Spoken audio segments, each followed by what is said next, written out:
Bonsoir à toutes et à tous. Bienvenue sur ce webinaire qui aura pour but de vous présenter la collecte de dons qui est organisée en faveur de la Guilde pour des projets au Liban et qui est promue par l'UNRFIP. Alors tout d'abord, sachez que vous pouvez poser des questions dans le chat, donc n'hésitez pas. Vincent et moi essaierons d'y répondre au mieux. Je suis accompagnée justement ce soir de Vincent Garrigue, qui est responsable de la communication pour la Guilde. Je suis moi-même Maëva Granjon, chargée de la collecte de dons chez NRFIP. Bonjour Vincent. Bonjour, bonsoir à toutes et à tous. Alors je vous propose de démarrer par une petite présentation rapide d'NRFIP pour ceux qui ne nous connaîtraient pas. NRFIP, en quelques mots, a un but principal, c'est de permettre à tous de devenir acteurs de la transition énergétique et écologique. Pour ça, trois champs d'action principaux. On va viser la décarbonation. Le but, c'est de diviser par 10 l'impact CO2 de l'épargne des Français en finançant la transition énergétique, ce qui est notre cœur de métier. Donc pour cela, on propose aux épargnants de booster leur épargne. Aujourd'hui, sur les collectes qu'on propose sur notre site, il y a une rémunération en moyenne de 5,2% par an depuis le début, depuis 2015. Le but également, c'est d'être transparent. C'est que chaque investisseur puisse savoir où va son argent, qu'il puisse voir l'impact qu'il a et qu'il puisse aussi décider sur quel projet il souhaite investir. Ça permet à chacun de s'approprier les projets et aussi de favoriser l'acceptabilité des projets d'énergie renouvelable. Je pense notamment aux projets éoliens, aux projets photovoltaïques, pour lesquels on va proposer des collectes qui seront réservées aux riverains pour qu'ils puissent se sentir investis dans ces projets. En quelques chiffres clés, NRFIP, c'est aujourd'hui 25 collaborateurs répartis sur la France, avec un siège basé à Montpellier. On atteint 39 000 membres sur notre plateforme pour 290 millions d'euros collectés. Donc c'est quand même 105 millions d'euros collectés en 2021. Aujourd'hui, plus de 120 millions déjà sur 2022, représente une croissance exponentielle. Et grâce à ces montants, on a pu financer plus de 420 projets liés à la transition énergétique. Aujourd'hui, on propose plusieurs types d'investissements. On propose du financement participatif en obligations et en actions, donc avec accès à la gouvernance ou non, et des possibilités d'investir via de la dette, sur des durées qui vont de 1 à 6 ans en général, en moyenne, pour des taux d'intérêt qui vont entre 5 et 8% par an. On va viser des projets qui se situent en France principalement, mais aujourd'hui aussi dans toute l'Europe.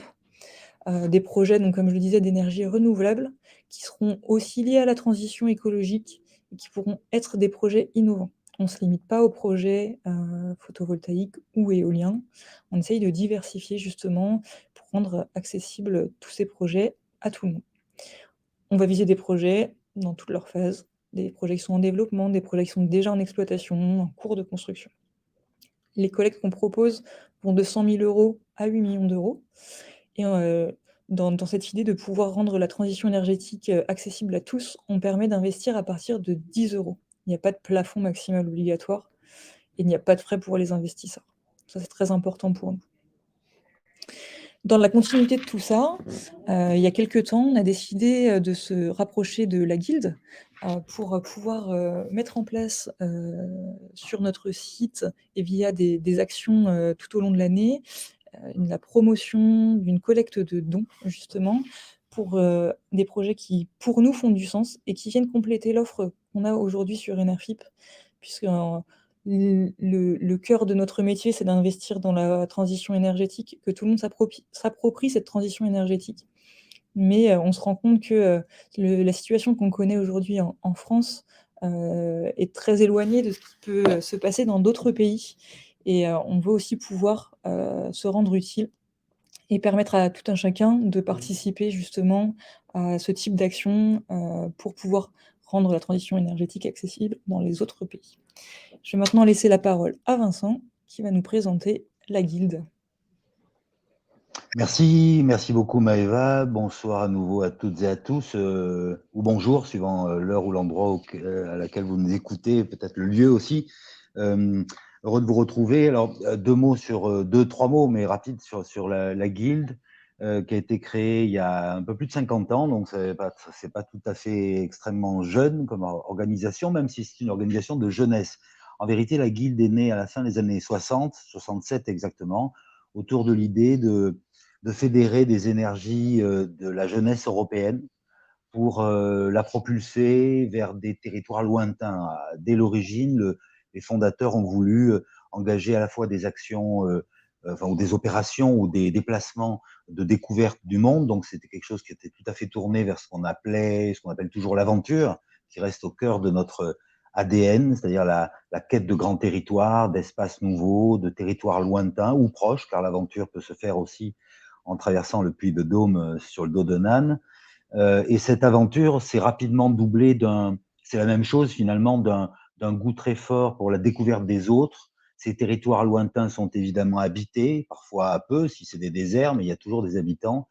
Et donc le goût de l'humain est intrinsèquement lié aux actions de la guilde. Et très rapidement, de ce groupe d'aventuriers, dans ce groupe d'aventuriers sont nées des idées d'engagement volontaire et solidaire pour des projets, c'est-à-dire aller découvrir les autres, leur permettre à ces autres de nous découvrir. Nous, à l'origine, c'était européen. Et en même temps, dans ce dialogue-là, cette rencontre humaine, créer parfois de l'appui, de l'assistance, de l'échange de capacités, du renforcement de capacités, comme on dit aujourd'hui. On n'est pas exactement dans ce qu'on appelle l'humanitaire en vérité. C'est un goût de la découverte et de l'action qui est associé avec la nécessité parfois d'aider et parfois d'être aidé aussi. Ça peut aller dans les deux sens. Voilà. Alors au fil des années, l'association a grandi. Aujourd'hui, c'est un bureau central à Paris, une antenne à Beyrouth, une antenne à Dakar, une toute nouvelle qui vient d'ouvrir à Bogota en Colombie, et une trentaine de salariés. Tout ce monde-là, avec les bureaux parisiens et l'international, c'est une trentaine de personnes, et qui fédère des centaines de volontaires, souvent jeunes, mais pas toujours. Il y a des volontaires de solidarité internationale qui ont plus de 60 ans, ça existe, dans le monde entier, dans plus de, je crois, une soixantaine de pays, hein, avec des projets, ce qu'on appelle des micro-projets de développement, et puis bien sûr toujours un festival annuel de l'aventure, un prix littéraire qui a été attribué cette année à un livre qui est chez Stock dans la Bleue, donc de grands récits autour de ces actions. Voilà en quelques mots ce qui nous motive tous les jours, aider, aller à la rencontre, aider, parfois être aidé dans l'autre sens quand on a besoin d'équipement et qu'on l'a perdu et qu'on essaie de grimper l'Himalaya. On est toujours aidé par les gens qu'on rencontre. Et c'est tout cet esprit-là qui a fait que Nouvelle Rencontre avec Enerfip est né ce choix, ce désir, et on va en parler de se maintenir aux côtés des Libanais, des plus jeunes Libanais, parce que c'est un projet autour des enfants. C'est ça. Donc je te propose de basculer maintenant sur l'aspect Césobel, si tu veux bien. Mmh. Voilà, Césobel, donc Césobel, c'est l'association récipiendaire de ce projet, de cette action d'aide. On est là alors c'est une organisation assez ancienne aussi, en 1976. Comme la Guilde, elle est reconnue d'utilité publique au Liban. Elle a été créée par des particuliers, hein, à l'origine. Alors on était là 76 pour les plus anciens. On se rappellera que c'est les années très tourmentées de guerre civile, malheureusement, d'une manière ou d'une autre au Liban, avec des besoins sociaux extrêmement forts, des populations déplacées, un maelstrom extrêmement violent. Et donc, Césobel est arrivé dans le paysage libanais pour être aux côtés des enfants, handicapés ou pas d'ailleurs, mais de plus en plus pour les enfants en situation de handicap ou qui avaient perdu leur famille. Alors, un siège social est né, ça a mobilisé des centaines de volontaires dans un esprit très guilde, hein, pour aider ces enfants avec des gens qui ont donné de leur temps. Alors, il y a bien sûr toute la question de l'autisme, mais pas que, d'enfants handicapés physiques aussi. C'est une équipe totalement pluridisciplinaire. Il y a du corps médical, il y a les blouses blanches, il y a les blouses bleues, il y a aussi des gens qui sont capables de réparer les choses, etc. C'est des gens des gens de terrain en vérité. C'est une organisation extrêmement connue au Liban, pour ceux peut-être qui nous écouteront là-bas. On n'a pas à vous présenter Césobel. En France, elle est assez connue également. Il y a une page Facebook, Césobel France, avec tout un groupe de gens qui les aident, hein, depuis des années. Pour nous, la Guilde, c'est un partenaire historique. La Guilde est engagée au Liban, il faut le rappeler ou le dire, depuis 1985-84. Hein, donc c'est 40 ans quand même de présence sur le terrain. Et on a toujours travaillé avec Cézobel, qui a une approche extrêmement attentive, douce et très humaine des questions sociales au Liban. Effectivement. Je te propose maintenant de passer sur justement, les projets qui nous intéressent et qui font l'objet de la collecte de dons, qui vous comprendrez très vite le lien justement avec ce qu'on fait sur Enerfip aussi et ce qui nous a rassemblés aujourd'hui, avec Cézobel et la Guilde. Oui, merci, merci Maëva. Alors, situation au Liban, on peut en dire un mot hein, très vite. On a tous suivi ça dans l'actualité. Alors, c'est déjà un peu plus de 2 ans maintenant, l'explosion, cette terrible explosion, cette déflagration dans le port de Beyrouth qui a soufflé une partie de la ville aux abords et même parfois à distance, les vitres très loin du port, des centaines de tonnes d'un produit chimique qui se sont mises à moisir sur place, puis disons à partir en fusion, ça a fait une déflagration terrible. Vous avez vu ça à la télévision. Alors à l'époque, c'était 300 000 sans-abri. Il y a plus d'une centaine de morts. Il y a des milliers de déplacés, de personnes qui ont tout perdu instantanément. Et cet événement-là a créé une catastrophe à la fois politique et économique. La politique, elle est toujours en cours. Vous avez peut-être suivi que on a du mal à remplacer le président du Liban, à lui trouver un successeur pour plein de raisons très compliquées au plan institutionnel. C'est la même chose sur le plan à la primature, chez le Premier ministre. Donc, il y a une situation gouvernementale qui est totalement bloquée. Pour la Banque mondiale, c'est la pire crise sociale et économique, une des 3 plus grandes crises socio-économiques depuis 1850. Donc, on est dans quelque chose qui se rapproche de l'effondrement du Venezuela, de l'effondrement de l'Argentine, et même bien au-delà, puisque alors, les prix ont totalement explosé. Vous le voyez sur la présentation, la multiplication par 12 du prix de l'essence et du mazout. La livre, qui est la monnaie libanaise, la livre, qui est le même nom que la monnaie britannique, a été multipliée par 20, 25. Il y a des prévisions pour dans 2 ans avec un taux d'inflation mais absolument faramineux. Tout ça est hors de tout contrôle aujourd'hui. Et on estime, tenez-vous bien, que 80% des Libanais sont passés sous le seuil de pauvreté. Avant l'explosion, avant le début de cette crise géante, on était à 20-25%, je crois bien. Et là, on est à 80%. C'est-à-dire que 80% de ce pays est en dessous du seuil de pauvreté, ne peut pas se nourrir, ne peut pas scolariser ses enfants, ne peut pas les soigner. Les banques sont devenues absolument inaccessibles pour une raison particulière. Et vous avez aussi vu ça passer dans l'actualité. Les gens attaquent les banques, comme à la diligence, comme au Far West, pour essayer de récupérer leurs maigres économies que les banques ne veulent plus leur donner, parce que les banques veulent garder de la liquidité pour ne pas s'effondrer, en vérité. Donc, ils ne vous rendent pas l'argent que vous avez chez eux. Donc, il y a des gens qui sont allés avec des armes, qui sont entrés dans les banques, qui ont dit « je veux l'argent ». Donc, on est dans quelque chose qui est totalement inédit sur le plan social. Il n'y a pas d'accord avec le FMI non plus, donc on voit mal le bout du tunnel pour l'instant. Et on peut, Maëva, si tu veux bien passer à l'image d'après, pour évoquer le projet particulier qui est lié à cette situation totalement effrayante que je viens de décrire. Là-bas au Liban, la Guilde, avec Irène Leclerc, qui dirige notre bureau là-bas, a engagé des actions extrêmement énergiques et absolument proches du terrain avec des partenaires institutionnels. Alors on peut, alors bien sûr Enerfip, hein, qui nous apporte à la fois son emprunt, son réseau, des moyens, tout un territoire d'impact extrêmement fort. Et autour de nous, il y a, et heureusement, plus on est nombreux, mieux c'est, il y a également le ministère français des Affaires étrangères, par toutes ces implantations au Liban sous diverses formes. Il y a la Fondation de France, l'Œuvre d'Orient, qui est une grande ONG qui s'occupe du patrimoine des chrétiens d'Orient, et d'autres essayent de voler au secours, en particulier de Cézobel. On dit un mot de Cézobel, parce que c'est ce qui nous occupe et c'est l'objet aussi de notre quête aujourd'hui avec Enerfip. C'est une organisation donc, qui s'occupe de ces enfants depuis longtemps, on l'a dit. Alors, ils ont un centre principal qui est à Entura. Ça, c'est au nord de Beyrouth. On est dans ce qu'on appelle la montagne. Hein, c'est les contreforts du mont Liban, qui ont fait rêver pendant des années c'était à une époque lointaine où on allait là-bas, les Libanais montaient faire du ski, etc. On est bien loin de tout ça aujourd'hui. Encore une fois, on ne mange pas à sa faim. Et donc là, à Entura, le centre Cézobel accueille dans des bâtiments qui tiennent la route, qui sont debout, hein, accueillent des enfants qui sont donc à la fois frappés par le handicap, qui ont parfois pas de famille pour les aider. Les familles, elles aussi, ont des besoins directs de survie, hein.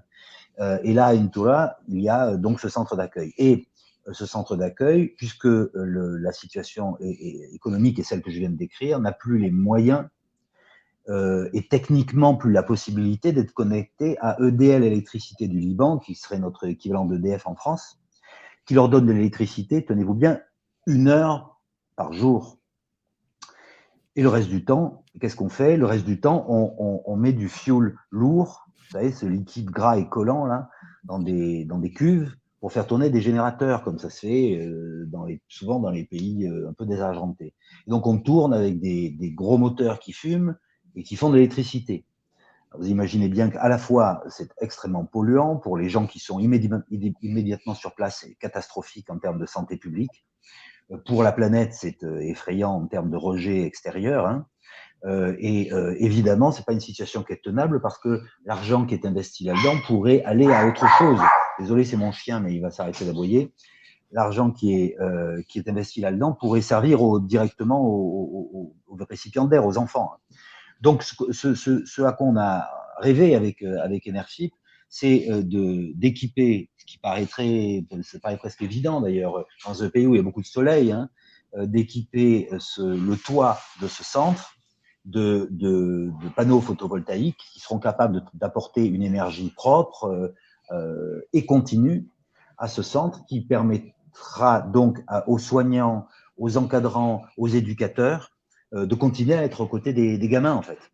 Voilà. Alors, on est à la fois sur ce centre principal, donc près du Mont Liban, et puis sur une deuxième implantation, qui, elle, est dans ce qu'on appelle le sud Liban, donc c'est au sud de la capitale, de Beyrouth, à Farouna. Et là, c'est à peu près d'une certaine manière, la même problématique. Là c'est un endroit où on travaille sur des conserveries. Voilà. Alors, voilà l'idée. Pour travailler pour éviter la surcarbonation du paysage libanais, des poumons, des gens qui sont là et qui essayent de survivre autour de ce centre, des soignants, des enfants, et permettre quelque chose qui va être durable et qui donc apporterait l'électricité en continu à ce centre qui aujourd'hui est obligé de fermer 2 jours par semaine. C'est-à-dire que 2 jours par semaine, on ferme les portes, on met le verrou sur la porte et on dit aux familles, non, vous ne pouvez pas venir. Restez avec vos gamins chez vous, qui sont des gens en situation, encore une fois, d'extrême dénuement. Vous n'aurez pas de soins, vous n'aurez rien à manger, vous ne pouvez pas venir parce qu'il n'y a pas de lumière. Voilà. Donc, sans faire du catastrophisme facile, c'est une situation extrêmement dramatique. Et donc, voilà, on a répondu à l'appel avec Enerfip. On se tourne maintenant d'une manière ou d'une autre vers les bonnes volontés, ceux qui pourraient participer également à cet élan pour parfois à des mesures très modestes, hein, apporter quelque chose qui va dans les métiers en plus d'Enerfip, qui va permettre aux gens de rentrer dans une logique de soins continus et propre aussi, également d'énergie propre. Voilà. Merci Vincent, effectivement, c'est une situation qu'on a du mal à imaginer en France aujourd'hui. Et c'est important que tu nous rappelles aussi quel est le contexte là-bas. Ça permet de se rendre compte que les besoins sont bien présents. Et nous, Enerfip, on a souhaité quand même essayer de contribuer à notre niveau, même si ça paraît juste une goutte d'eau justement dans tout cet environnement. On souhaite contribuer et aider justement ces aubaines à s'équiper en panneaux photovoltaïques. Alors, juste pour un petit rappel, on a réalisé une opération qui s'appelle Enerfip en roue libre il y a quelques mois, où on est allé avec l'équipe d'Enerfip pédaler dans le sud de la France, entre Toulouse et Montpellier, pour justement sensibiliser la population aux besoins énergétiques. Alors, en France, bien sûr, mais aussi au Liban, avec cette situation exceptionnelle du côté de ces obèles, pour justement appeler aux dons. Via cette opération, on a réussi à recueillir 10 000 € qui vont être donnés sur ce mois de décembre directement à la guilde pour pouvoir contribuer à cet objectif de pose de panneaux photovoltaïques. Ce qui est visé ici, en termes de chiffres, c'est 100 000 € pour poser les panneaux sur un des 2 centres. C'est un objectif qui paraît atteignable, qui permettrait de changer beaucoup de choses et comme le disait Vincent, quelques dons, même ils peuvent paraître, peu, sont vraiment importants. Donc nous, on a sensibilisé, les porteurs de projets, c'est-à-dire les développeurs, ceux qui posent des panneaux, photovoltaïques, des éoliennes et cetera, pour donner. On fait, beaucoup de bonne volonté, et ce qui nous a permis d'atteindre ces 10 000 € et aujourd'hui, on appelle tout le monde justement à donner, sur cette collecte. Alors ce qu'il faut savoir, c'est que vous trouverez la collecte de dons sur le site d'Enerphip, qui vous renverra vers le site Hello Asso. Hello Asso est un site, partenaire sur cette opération, qui a l'habitude d'encadrer les collectes de dons et qui va notamment pouvoir produire les éléments fiscaux dont vous pourrez avoir besoin. Parce qu'il faut savoir que les dons, bénéficient d'une réduction d'impôt à hauteur de 66 ce qui n'est pas négligeable et ce qui peut peut-être, inciter à donner. Voilà, n'oubliez pas ça. Je vous encourage, à aller voir au moins, un petit peu plus de détails si vous le souhaitez, hein, sur le site d'Enerphip où on a fait toute une, description du projet. On renvoie également sur Hello Asso, donc vous pourrez avoir plus d'informations. Puis vous pourrez aussi, nous poser plus de questions si vous le souhaitez, pour en savoir un petit peu plus. Merci beaucoup. Un mot encore peut-être en guise de complément ou de conclusion, mais pour saluer à la fois l'action d'Enerphip à nos côtés à la Guilde et souligner l'intense complémentarité qu'il y a ou la forme de logique identique qu'il y a entre on va dire le combat pour l'environnement, c'est-à-dire cette question autour des énergies renouvelables, propres, on appelle ça comme on veut, cette place qui est appelée à être de plus en plus grande dans l'espace humain, sur la Terre, de ces énergies dites propres, l'adéquation entre ce questionnement et les situations de crise politique et économique. Et on le sait, on le voit, mais il faut le rappeler que à la fois pour des questions dans les problématiques de désertification, de migration massive liée à des tourments météorologiques, comme ça arrive sur divers continents assez régulièrement, d'immenses incendies, du fameux réchauffement climatique. Tout cela entraîne ou a des effets de catastrophes politiques, ça bouleverse des régimes, ça fait tomber des gouvernements qui parfois s'accrochent au pouvoir aussi, on le voit. Ça entraîne des centaines de milliers de gens et parfois des millions dans des situations d'extrême pauvreté de façon très brutale. Et donc, pour parler du Liban, on est là dans quelque chose où se rejoignent à la fois un désordre politique, un désordre économique, des caprices naturels, et la solution de ces énergies propres ou renouvelables, c'est pas la solution miracle, c'est juste quelque chose qui doit permettre aux gens de rentrer dans un rapport plus harmonieux avec leur territoire, avec leur pays, et dans une logique plus douce, plus généreuse aussi, qui va faire qu'ils vivront mieux demain en général, pas uniquement parce qu'ils ont de l'électricité propre, parce que ça a un impact général sur la vie des gens. Et donc ça, je crois que c'est important de le dire, et c'est là où il y a aussi toute la belle association et la belle logique entre Enerphip et la Guilde, car nous, depuis des années, avec nos explorateurs aux quatre coins du monde, on a un grand projet au Cameroun qui s'occupe du retraitement des déchets électroniques, les gens qui balancent les vieilles télés vous savez, au bord des pistes, qui créent qui polluent les rivières, etc. On a un très fort engagement et une volonté très particulière de pointer ces problématiques-là et aussi d'apporter de l'aide avec nos volontaires, etc. Donc voilà, merci à Enerphip, merci à vous tous et toutes d'avoir suivi ce rendez-vous et j'espère aller on entre pour certains uniquement peut-être, mais pour quelques-uns dans le temps de Noël aussi. C'est l'Avent au Liban, ils sont très attachés à ça. Quel que soit d'ailleurs, c'est multiconfessionnel. Hein, Noël, c'est une fête planétaire. Et donc, voilà, c'est aussi l'occasion de penser à eux et aux enfants libanais. Merci Vincent, je pense que c'était une très belle conclusion. Merci. Je vous invite tous à aller voir la page pour en savoir un petit peu plus. Et puis n'hésitez pas à nous contacter, soit côté la Guilde, soit côté Enerphip. On sera ravis de répondre à vos questions et de vous aider à en savoir plus si vous le souhaitez. Si vous n'avez pas de questions, on peut en rester là. Merci à tous et bonne soirée. Merci Vincent. Au revoir. Au revoir.